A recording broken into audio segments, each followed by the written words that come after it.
করা হয়, হাতে লাগা শেখানো হয়, বাচ্চাকে নাচ বদল হাম অনেক বিষয় শেখানো হয়। এরপরে আপনার একটা মাস যাওয়ার পরে আপনাদের কাছে আমরা একটা আবদার করি কি বেতন 500 টাকা। কয় টাকা? পেলে 500 টাকা। গত বছর ছিল বেতন এক মাস কমপ্লিট হওয়ার পরে 6টা 7টা কোচিং সেন্টার সবকিছু করার পরে শরীয়তপুর জেলা আপনাদের জন্য থানা 2026 সালে 2 নম্বর আপনাদের জন্য মদিনাতুল উলুম 50 টাকা বিক্রি করা হবে। ইসলামিয়া আইডিয়াল কয় মাদ্রাসা টাকা? 50 টাকা।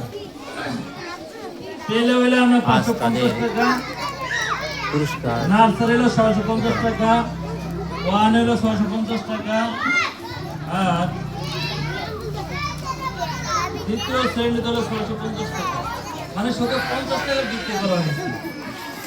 আর তৃতীয় চতুর্থ হলো 750 টাকা। কম দেওয়ার চেষ্টা কেউ করবে না। সবার কাছে আমার একটা আবদার থাকবে, সবাই যেন, যদি কেউ মনে করে এই মাদ্রাসা হুজুরে একা না, আমাদের সবার, আমরা অভিভাবক, এই মাদ্রাসা আমরা সবাই অভিভাবক।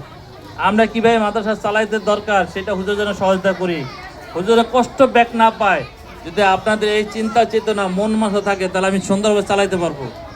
যেই পদ্ধতিগুলো ঠিক করছি, আরো নতুন পদ্ধতি আসবে।